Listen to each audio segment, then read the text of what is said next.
Discovering Tut the saga continues. मैं हूँ Egyptian mummy, डरो मुझसे सब डरो। अगर डर लग रहा है तो सब्सक्राइब करो और डर नहीं लग रहा है तो डबल सब्सक्राइब करो। तो क्या तुम लोगों ने मम्मीज के बारे में सुना है? मैं घर की मम्मी की बात बिल्कुल भी नहीं कर रहा हूँ, मैं इजिप्शियन मम्मी की बात कर रहा हूँ जो टोम में पाए जाते हैं। इस वीडियो का एक सीक्रेट बताऊं तुम लोगों को, अगर वीडियो एंड तक देख लेते हो ना तो तुम लोगों को लास्ट में इस चैप्टर से इतने इंपॉर्टेंट क्वेश्चंस दूंगा जो तुम्हारे एग्जाम्स में भी आ सकते हैं। सो आज का पूरा चैप्टर इजिप्शियन मम्मीज के बारे में है एंड जिन स्टूडेंट्स की फेवरेट सब्जेक्ट हिस्ट्री है ना, लिटरली उन लोगों को इस चैप्टर को पढ़ने में अलग ही लेवल का किक मिलेगा एंड जिन्हें हिस्ट्री से नफरत है या इंटरेस्ट नहीं है उन्हें भी मजा आएगा, क्योंकि तुम्हारे आयुष भैया 3D एनिमेटेड टेक्निक से इस चैप्टर को ऐसा समझाएंगे ना कि एग्जाम में फुल मार्क्स स्कोर करोगे तुम लोग। सो आज हम लोग पढ़ने वाले हैं तुम्हारे हॉर्नबिल बुक का chapter number 3, that is discovering टूट द सागा कंटिन्यूज। सो आराम से चुकू मुकू बैठो, हेडफोन को कानों में डालो और एक्सप्लेनेशन का मजा लो।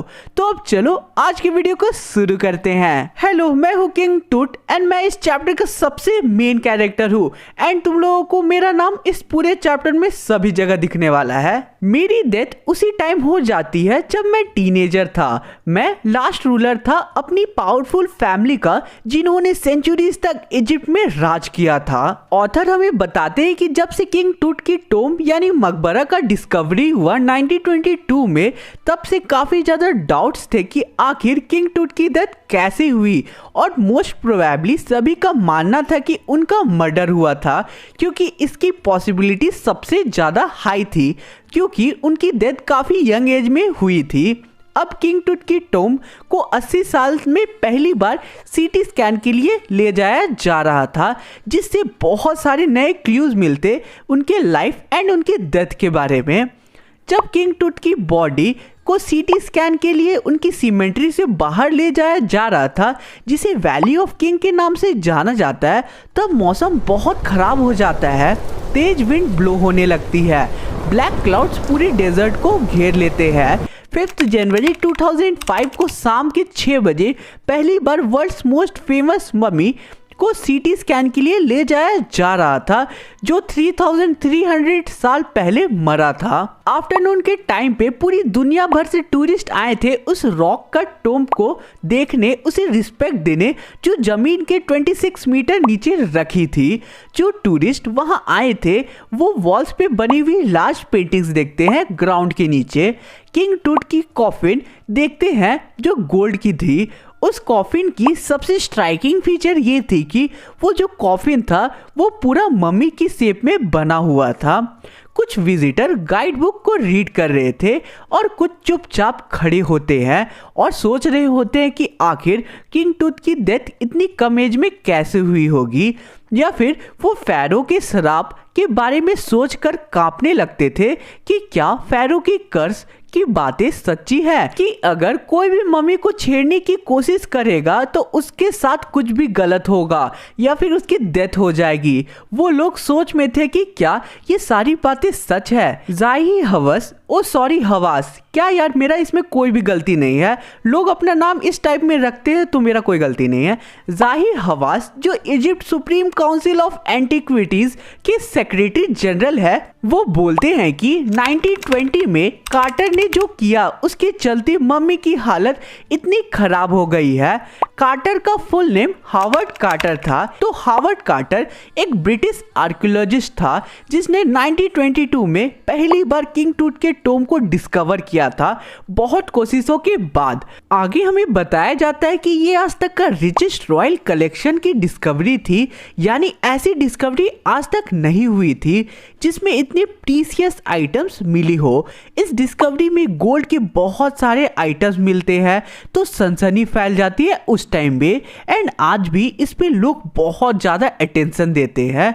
किंग टूट इन सारी चीज़ों के साथ इसलिए दफनाए गए होंगे ताकि अगर उनका फिर से जन्म होता है यानी रीबर्थ होता है तो इन सारी चीज़ों को वो यूज़ कर पाए, जैसे कि board games, bronze razor, wine, linen undergarment, क्या यार किंग टूट दोबारा जन्म लेंगे तो इतना पुराना अंडरगारमेंट पहनेंगे? ये सब छोड़ो, तुम लोग बस वीडियो को ऐसे ही देखते रहोगे कि सब्सक्राइब भी करोगे चैनल को? नहीं किया तो अच्छे बच्चे जैसे कर देना। तुम लोगों से एक चीज तो मांगता हो, वो भी तुम लोग नहीं देते हो। लेकिन कोई ना, तुम लोग मेरी हेल्प करो ना करो, मैं तुम्हारी हेल्प हमेशा करूंगा। तो अब चलो आगे बढ़ते हैं हम लोग। महीनों तक उस ट्रेजरी पे केयरफुल रिसर्च किया गया। इसके बाद कार्टर ने 3 कॉफिन पे रिसर्च शुरू किया। जब उन्होंने पहले कॉफिन को ओपन किया तो वो देखते हैं कि किंग टूट की बॉडी एक श्राउड से ढकी है, यानी एक क्लोथ से ढकी है, और उस पे विलो एंड ऑलिव की लीव्स की माला थी। Wild salary, lotus petals and cornflour की मालाएं चढ़ी हुई थी, जिससे ये पता चलता है कि फ्यूनरल का टाइम मार्च और अप्रैल का मंथ था, क्योंकि उस टाइम पे ही ये फ्लावर्स अवेलेबल होते हैं। जब कार्टर किंग टूट की मम्मी के पास फाइनली पहुंचता है तो उसे कुछ प्रॉब्लम होती है। जब कार्टर ने किंग टूट की मम्मी को यानी कि डेड बॉडी को निकालने की कोशिश की तो वो देखता है कि जिन रेजिन्स में किंग टूट की बॉडी लिपटी थी वो सख्त हो गई थी, एक सीमेंट के जैसे। रेजिन्स का मतलब sticky substance that is produced by tree.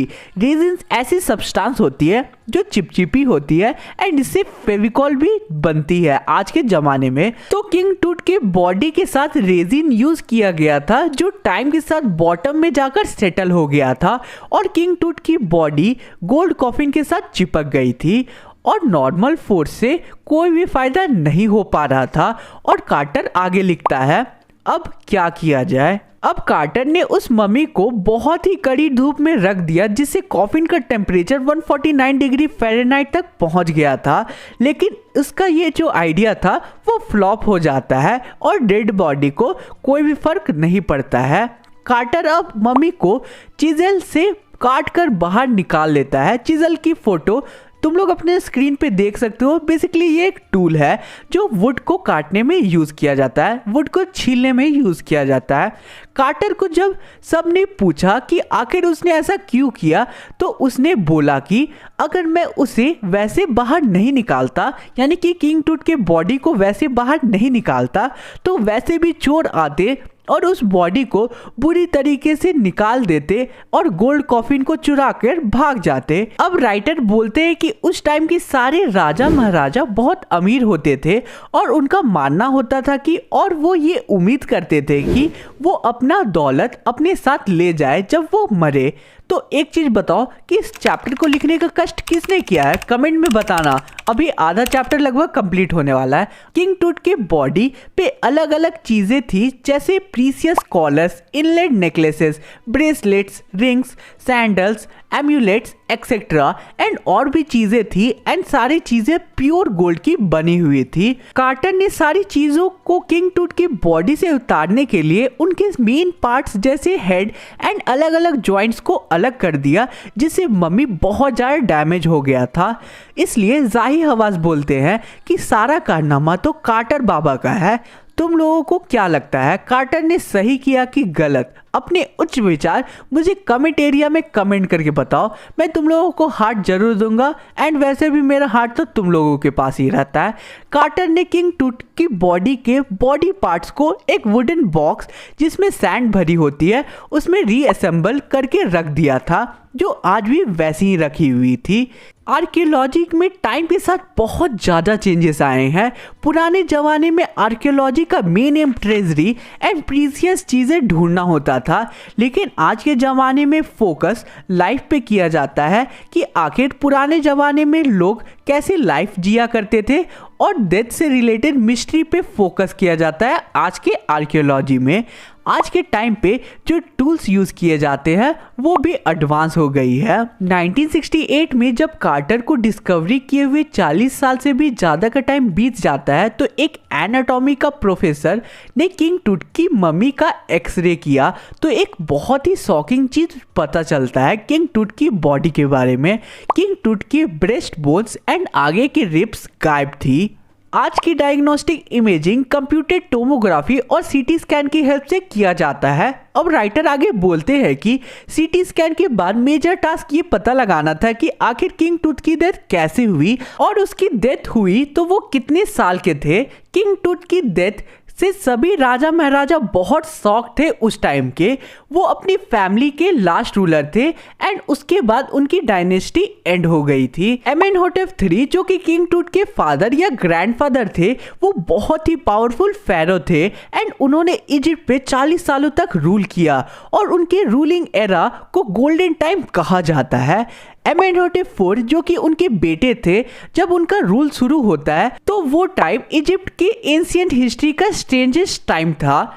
अब ये जो नया रूलर था ये अथेन की वर्शिप को प्रमोट करता है, यानी सन डिस्क की वर्शिप को प्रमोट करता है और बाद में फिर से अपना नाम चेंज करके अखेनातन रख देता है, जिसका मतलब था सर्वेंट ऑफ एथेन।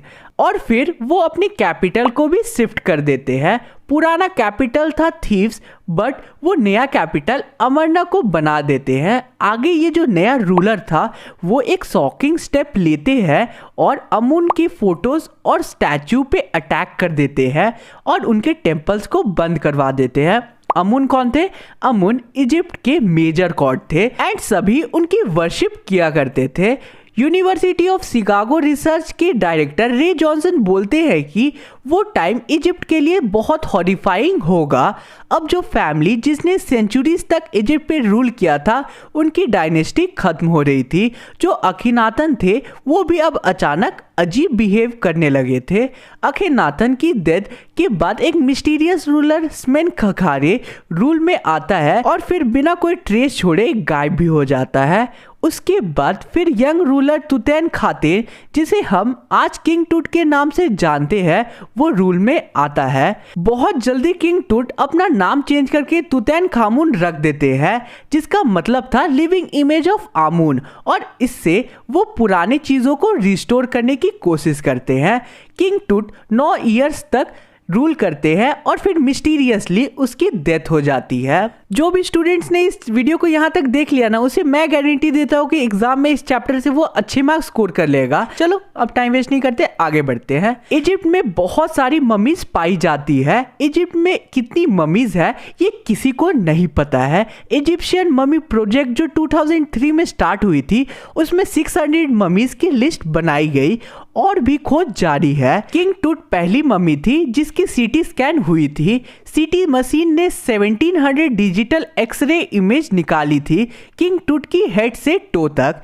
एक स्पेशलिस्ट की टीम किंग टूट की एक्सरे को ध्यान से स्टडी कर रही थी। अब रात में काम करने वाले लेबर आए और किंग टूट के टोम से किंग टूट को निकालकर सीटी स्कैन के लिए ले जाने लगे। वो लोग स्टेयर से एंड हाइड्रोलिक लिफ्ट की हेल्प से सीटी स्कैन वाले जगह पे पहुंचा देते हैं किंग टूट की बॉडी को, क्योंकि किंग टूट की बॉडी जमीन के बहुत नीचे थी।